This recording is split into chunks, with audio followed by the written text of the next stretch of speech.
So because I do kind of talk on my channel a bit about consumerism on BookTube and wanting to make sure that I am reading the books I'm buying and not just showing myself buying books all the time, I want to be a very conscious consumer. I did want to just kind of go over prices a little bit here. So I don't know if you can see this angle, but this entire stack right here that I'm going to show you guys, it's two very large stacks of hardcovers, and that was only $8. This entire stack right here was totally free, and this first stack right here was the most expensive stack because these were all very intentional purchases, books that I went out of my way in mind that I wanted that specific title. In this book haul, I have a total of 35 books. If I have the time, I will go and find how much I spent and put an exact total up on the screen just to be transparent with you guys. I kind of felt bad because I know I recently posted a video talking about consumerism on BookTube and wanting to normalize less buying the books and more on reading the books, and then like 5 uploads later I'm gonna post a book haul. Like, that just didn't feel authentic to me. I do 100% believe in conscious consumerism, and I do feel like these purchases were very conscious. So you know what, let's get right into it. The first stack of books right here is all books that I read first after borrowing them from my library, and I ended up loving the book and I wanted to go out and buy myself a physical copy. So I have read this entire stack of books. The majority of these as well, I did purchase secondhand on Pango Books, and only one of them I bought brand new as a pre-order from Barnes & Nobles. The first book I have to show you guys is Episode 13 by Craig DeLuey. I did read this book back in either January or February. It is a book that I rated 5 stars, and the more that it stuck with me throughout the year, the more that I'm kind of reflecting on all the books that I've read this year and trying to come up with my best of 2023 list. This book kept popping out to me, and it's one that I want to reread in December. Because this was one of the first books I read this year, I want to re-experience it and see if it is actually a favorite of the year. The next book is The Graveyard Book by Neil Gaiman. I read this one a few months ago, and it was a book that I actually read twice in a row. I just had so much fun with this. I listened to the audiobook and I really enjoyed that audiobook. That's the other thing, most of the books in this pile are favorites of the year, books that I need a physical copy of because I want to, my plan is to reread them all in December and annotate the book. So I'm really excited to have myself a physical copy and be able to annotate it. The next book that I recently purchased is Our Hideous Progeny by C.E. McGill. I read this book for my Frankenstein project that I did in October, and this was my favorite book I read out of that project. I loved this book so much. It is a little bit slower to start. I will say that if you do pick this one up, just keep going because I think that the ending totally pays off. It's such a satisfying ending. It's another one I will be rereading next month, and yeah, I highly recommend this book. The next book I have is How Can I Help You by Laura Sims. This is a new thriller release, and I just adored this book so much. It is so unhinged. I had so much fun with it. The characters in this book, the 2 main characters, are absolutely fascinating. I really wish that we could get like a sequel to this book. The way it ends, it's not open for a sequel, but I would love to read more about these 2 characters because they were so fascinating and fun to follow. The next book I have is A Haunting on the Hill by Elizabeth Hand. I did just recently upload a reading vlog reading this book, and I did annotate it. I only ended up rating this book 3 stars, but I am still so happy to have it on my shelf because The Haunting of Hill House is one of my favorite books, and I just want to have it because it's related to The Haunting of Hill House. The next book is another very exciting one, and that is The September House by Carissa Orlando. I loved this book so much. I connected to it so much. I flew through it. Very few books, even my most favorite books, tend to have lulls in them, and this is a book that I was just engaged the entire time. I did not want to stop listening to the audiobook. It was such a fun ride, and it's another book that I will be rereading next month. And the last book out of that stack is Hideous Love by Stephanie Hemphill. This is another book that I read for my Frankenstein project. It is a book told in verse, so it is quite short and easy to read. It's also a very short audiobook, so if you could get your hands on the audiobook, I do recommend that as well. And it is the story of Mary Shelley's life told in verse. And I really loved getting to learn more about Mary Shelley. I've never been a big biography person at all, but because I did enjoy learning about her life so much, it makes me want to delve more into it, pick up some more biographies on her. And yeah, this book is one that really inspired me. The next stack of books I have right here is a small one, and this is a stack of books that I ended up picking up on a recent Little Free Library hunt. The first one I have here is an R.L. Stine book, and it's called Blind Date. I just think that this little paperback, this cover, it's so retro, and I could not resist picking this up. It was free, so I had to have it. The next book I picked up that day is this Goosebumps book, and it's a Horrorland Goosebumps book called Creep from the Deep. Okay, I am literally just noticing this, and it's kind of funny, but the book starts at page 5. It looks like somebody ripped out pages, or they fell out. That's possible because this looks old. So pages 1 through 4 are not here. So maybe I'll end up donating this one back to a Little Free Library. I do want to collect myself the original Goosebumps series. I'm not so keen on collecting all the spin-offs, like the Horrorland ones or the Slappy World ones. So I might not end up keeping this one since it is missing a chunk of the book. Next book I picked up that day is a classic Goosebumps book, and that is Attack of the Mutant. This is as well an original first edition printing of this, which is such a cool find. The next one is Sunburn by Laura Lippman. I actually have since read this book, and I didn't hate it. I think I rated it a 3-star. I will talk about this in my November wrap up. It just was really a middle of the road book for me. It wasn't anything that I really loved or nothing that needs to live on my shelf.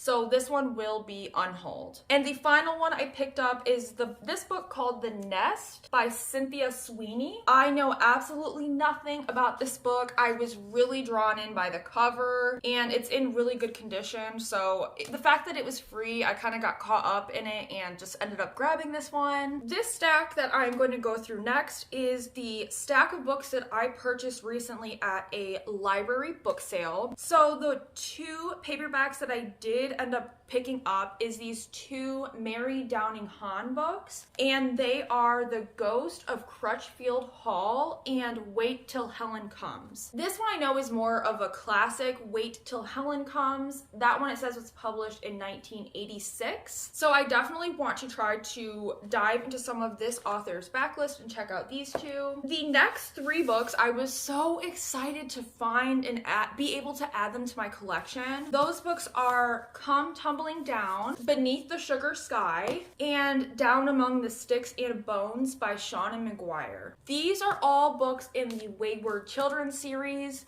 I have read every single book in the series that has been published so far, and I always look forward to the new book that comes out every year. It's a very Alice in Wonderland-esque fantasy series, and I love anything that gives me Alice in Wonderland vibes. Currently, the ones that I have in the series is Where the Drowned Girls Go, In an Absent Dream, which is my favorite one in the series, and Every Heart a Doorway, the first book. There's how many is published at this point?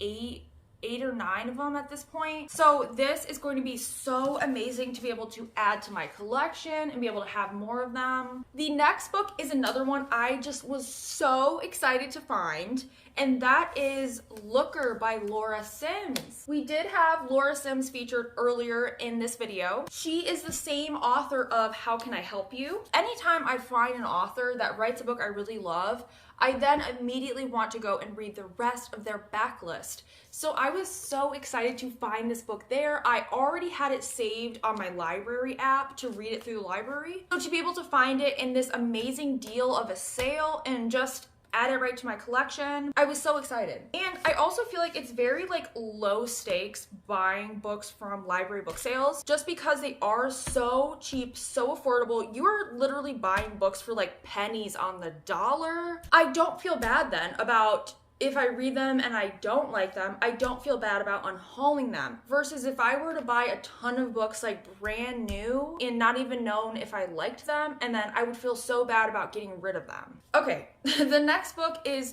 𝚆𝙀 by Katherine Dunn. Normally how I also do these book sales is I will fill my bag up with anything that I see that I'm like kind of interested in, because they can get so busy and crazy and a lot of people there. So you gotta keep moving, right? So I don't have time to like sit and look and read, okay, do I want this one? I add it to my bag, and at the end when I've gone through everything, I will then go through my bag and like whittle it down and, you know, decide what I actually want, what I don't want. I really did not have time to do that this time just because we had so little time there. So I don't know, I picked this up because the title really caught my attention, that cover really caught my attention, and other than that, I know nothing about this book. The next one is a very similar situation, and that is The Last to See Me by M. Dressler. I know nothing about this book, but you know what this cover is giving me vibes of? It's giving me vibes of like survival horror. Like maybe this person gets like lost in the woods or something, and that is probably one of my like top 3 favorite tropes in horror, is somebody being like lost in the woods. Or you guys know I love like cave horror, right? People being trapped underground. I just find it so interesting having that added element of like man versus nature. The next book I have is Masterclass by Christina Dulsher. Okay, another vibes I got from this cover was Samantha Downing's thriller For Your Own Good, which is like a set in a school like thriller book with murders, etc. And this really gave me vibes of For Your Own Good, which is definitely one of my favorite thrillers I've ever read in my life. The next book I have is Long Black Veil by Jennifer Finney Boylan. This one I was excited to find because I had literally just seen it like the previous day on Goodreads. Somehow I had clicked on this book on Goodreads. So I found it like the next day at the library book sale, and I was like, wow, that is meant to be, that is a sign. So it's another one, I don't know, I hope I will enjoy it. The next book I picked up was one I was really excited to find, and that is Matrix by Lauren Groff. I know it is set in medieval times, and it's following like a lesbian nun. Somebody like recommended this book as another book set in medieval times similar to _𝚆𝙀. So that really caught my attention. I want to read this. The next book I have is The Mad Woman Upstairs by Catherine Lowell. I really enjoyed doing my Frankenstein video project that I did in October, where I read Frankenstein for the first time, as well as all of the Frankenstein retellings that I could get my hands on. I found that to be such a engaging and fulfilling way to read a classic that really enhanced my reading comprehension of a classic. And I am somebody who definitely struggles reading classics because it's sometimes very hard for me to comprehend the text, to understand what they are saying. So reading all of those retellings with that book together, it just was such a good experience. It has so inspired me and motivated me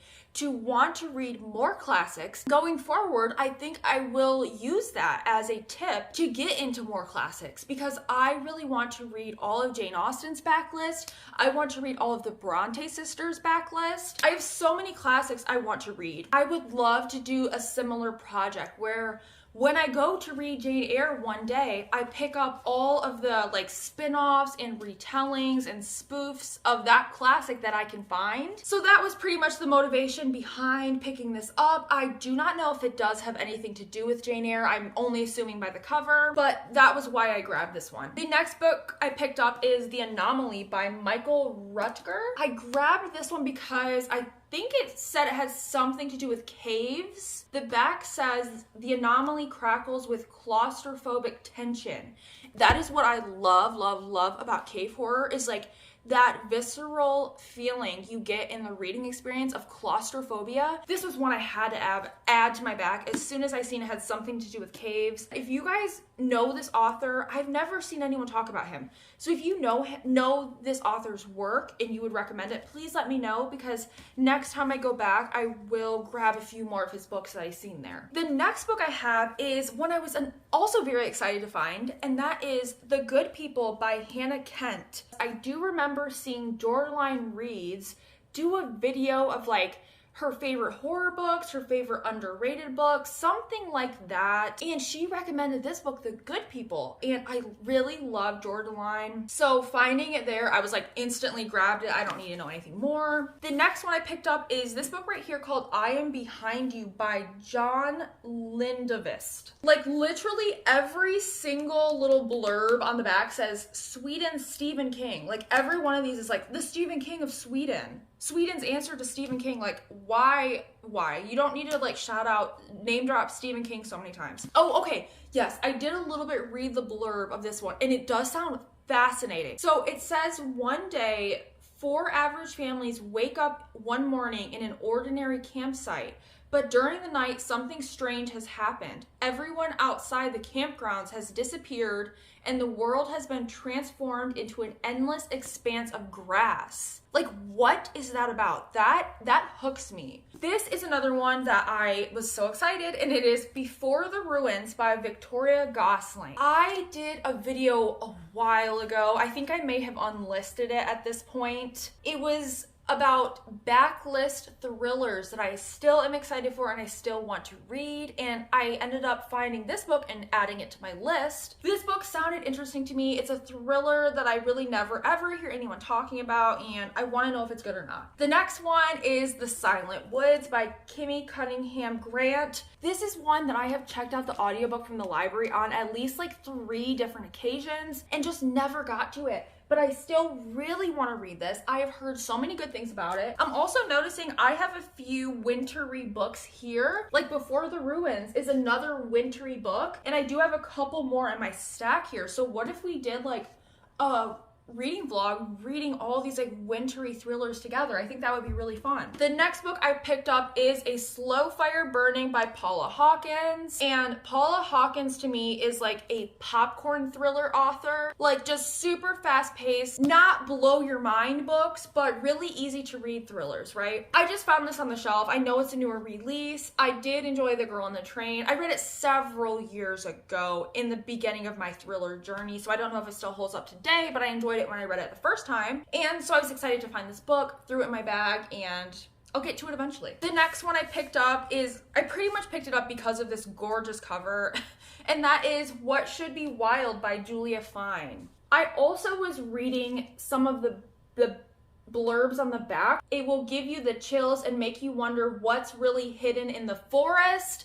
Oh my god, I don't need to know anymore. I love stuff that reads like fairy tales, especially if it's set in the forest. If it is set in the forest and it feels like Hansel and Gretel or like the witches living in the woods or something, like that is so my vibe. I hope this book gives me that. Here is another one called The Pandora Room by Christopher Golden. I know Christopher Golden is a pretty popular author. I just have not read any of his books so far. This is though another book that either has something to do with caves. So I don't know, it has something to do with a cave, and you know already that is right up my alley. The next one I picked up is Mirrorland by Carol Johnstone.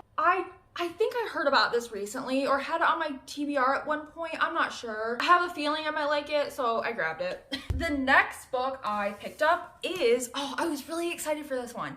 That is The White Road by Sarah Lotz. And this is a book for sure that I know has cave scenes in it, because when I was going on my hunt and researching books that, you know, are set in caves, has something to do with caves, this is a book that made a lot of those lists when I was doing my research. And this is another one that's frustrating because I've been wanting to read this book for a really long time, but my library does not have the audiobook of this, and I really struggle to read books without also having the audio. I struggle to read a book only physically. Like I do a lot of blended reads where I will read physically and listen to the audiobook, but the fact that my library doesn't have the audio is why I have not read this sooner. I have requested them several times to buy it, but they have not, so I may try to request them to buy it again, but I am interested in that. And the final book I have of this book haul is The Books of Lamps and Banners by Elizabeth Hand. I picked this up. I was really excited again to find it because I seen the author's name, Elizabeth Hand,